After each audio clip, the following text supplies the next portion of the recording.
Morning, morning, morning. Good morning. Good morning to you. We're talking HR with HRMAB today, and joining us representing HRMAB today is Sonia Layne-Gartside, a friend of ours, an award-winning global consultant in strategy, leadership, and a whole lot more. Sonia, good morning to you. Good morning, Pearson. It's wonderful to see you again. It is always wonderful to see you as well. We're tackling today a very big topic. We're talking about organizational change, but we're also looking at the role of HR in managing that organizational change. And they say change is the only constant.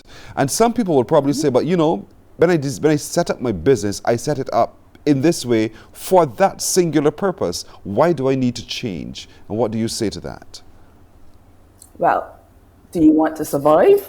Because if you want to survive, that's the only thing that helps you to thrive and survive. Change, right? It's the company, the person most adaptable to change.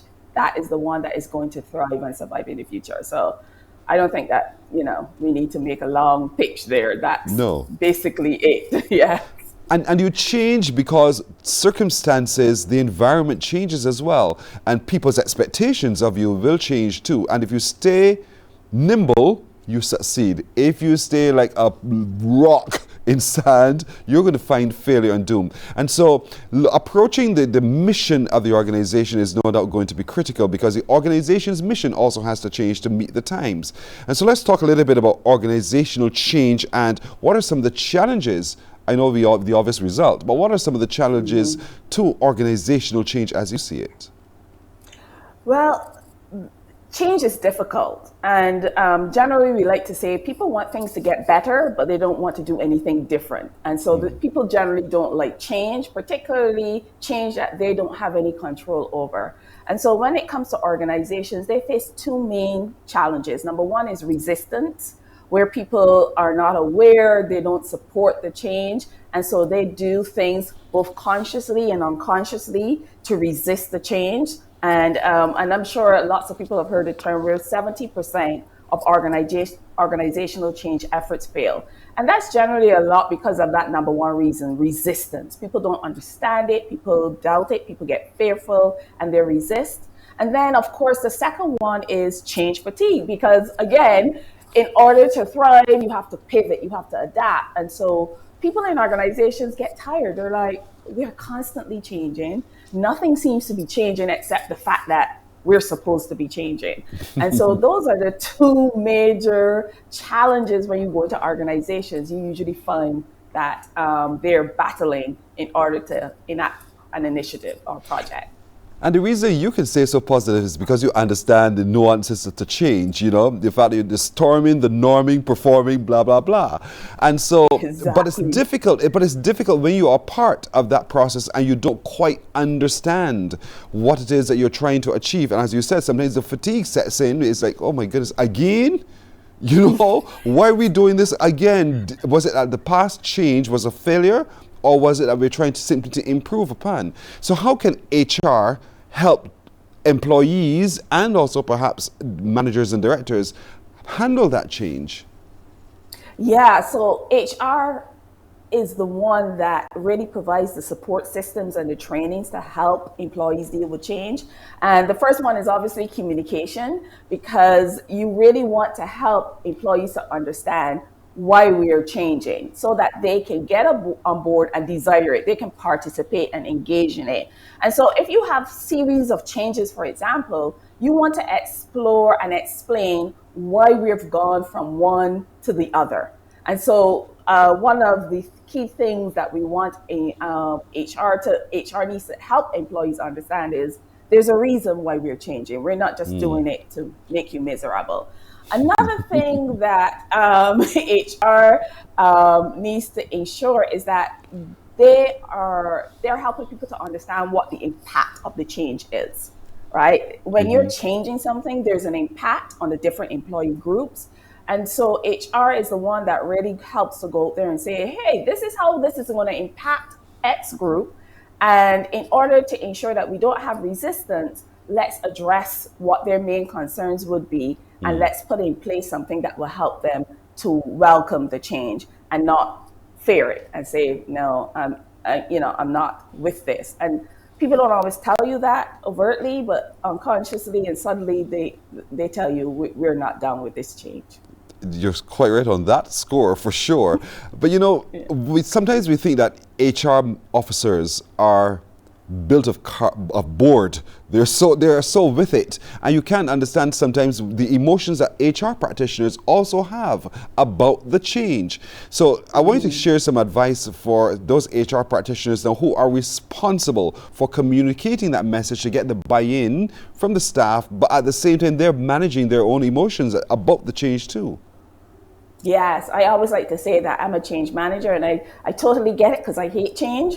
And so when I go into organizations, I'm like, I know exactly how you feel. I'm with you. So this is a really great point to put out. So first of all, understand that you don't have to do it alone. HRMAB is here. This is why HRMAB is doing the boot camp. And, one of their pillars is going to be managing change. Its sponsor, pillar champion, is Deloitte. And so you don't have to do it alone. Don't be a lone ranger. Go with other HR practitioners and leaders, and they will help you.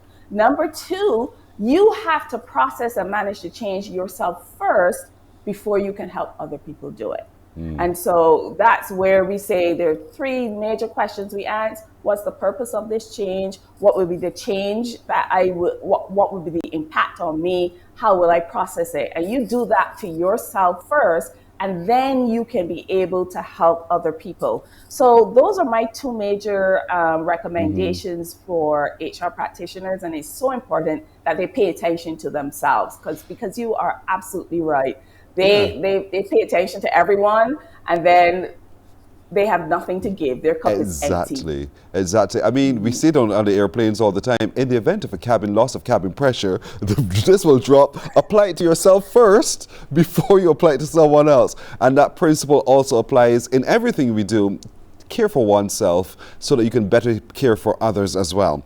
But there's some mistakes that HR practitioners would probably make in trying to get the whole organization to shift to the change that is achieved. What are some of the pitfalls that they need to be mindful of so that you can plan ahead and prepare for? Yes, I would say number one is always poor communication. You have to get ahead and shape and lead change. And to do that, you need to really have a communication plan. And so that's a pitfall that HR practitioners should avoid.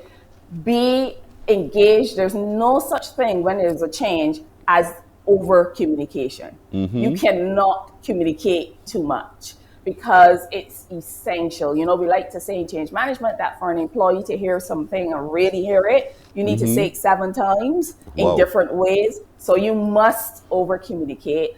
The second thing would be to ensure that you have a change framework.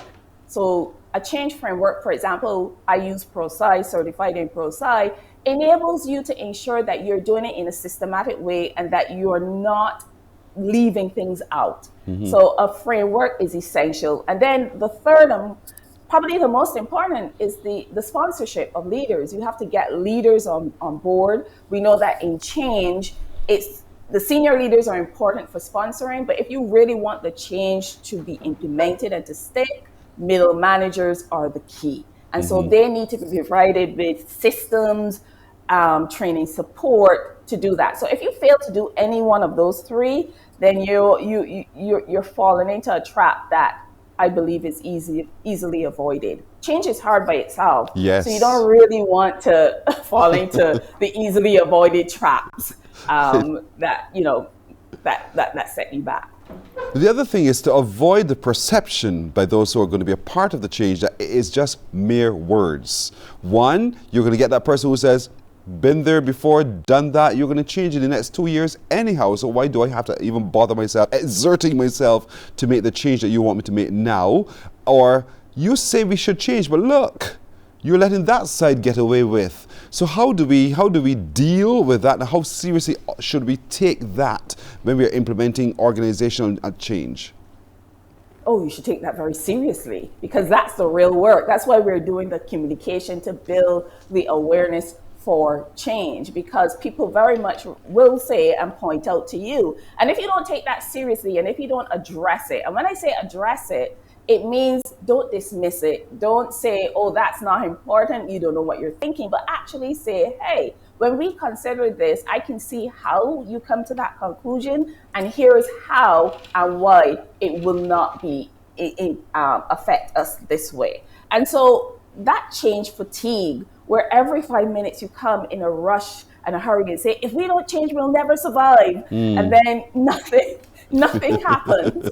And then next year you go, if we don't change. Exactly. What you have to do is you have to acknowledge the change that went before, what is the status of it, how it's going to impact and be affected with the new change that is in. And that's where change impact comes. That's why we say you must have a framework, and that's why we say you can never, ever over communicate in change, because that's where success lies, in answering those questions. Measuring and maintaining the change as well, because you must be able to sustain it for it to become a habit. And you just talked about repeating something 7 times in 7 different ways kind of thing. But, you know, because you've done it and you sit back and you say, well, we did it. And that's a fact. You did do it. But how do you make sure it becomes a habit, a way of life? How do you build that into the change management plan?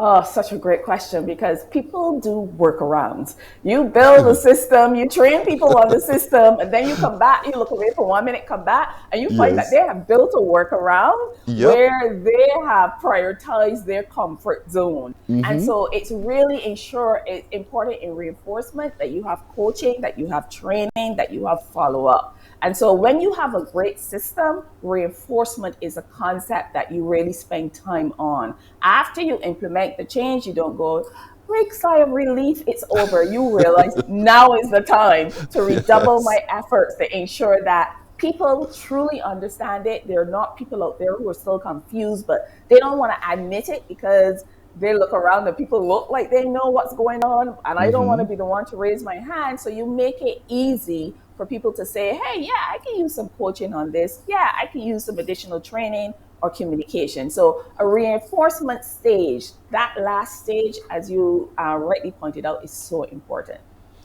I can hear an HR practitioner probably saying, but it's only me and 2 other people in this space called the HR department. How can I don't do this for this large organization to ensure the change, to monitor the change, to make sure the change is entrenched? How can I do it all? And so the frustration sets in. So what advice would you give to them to avoid the frustration? Because they know it's important, but they also know their realities. It's just the few. Well, you're not to do it alone. That, you know, we say this over and over again. You have an entire leadership team. You have people involved. You are spearheading. You are facilitating. And so don't be, we like to say, the Lone Ranger. You have an organization and you really need to know. That's why your framework is important, because you know how to deputize and say, okay, we need help. You upskill leadership because they are supposed to help you with this. As we say, we know middle managers are the key to sustaining change. And so if you are going to have them helping you, then you need to train and upskill them. And that way you create a team of people and you're not doing it alone. If you're doing it alone, I don't like hard and fast rules, but I like to say you're doing it wrong. You will burn out. You got that right. You're quite right on that. See why now you have to sign up for the bootcamp, folks? All of you practitioners of HR, it is so important. Go to the website HRMAB.org.bb, HRMAB.org.bb, and sign up for the bootcamp. It's in March, so you're signing up early to make sure you secure your space and to benefit from the many pillars and the many organizational experts who know it. Sonia Layne-Gartside is one of them, and certainly we want you to be a part of it too. So remember, membership comes with benefits. As I keep saying every time we have this segment, become a member of HRMAB. Become a member of HRMAB. HRMAB.org.bb, and in sign up for the bootcamp as well. Sonia, thank you so much as always. It is so wonderful interacting with you, and your knowledge is fantastic. So do look forward to seeing you again really soon, okay? Okay, thank you. You're very welcome indeed. Sonia Layne-Gartside, indeed, what an award-winning woman indeed we had with us this morning as we were talking HR with HRMAB, looking at organizational change and the role of HR in managing that change as well. Morning, morning, morning. Good morning.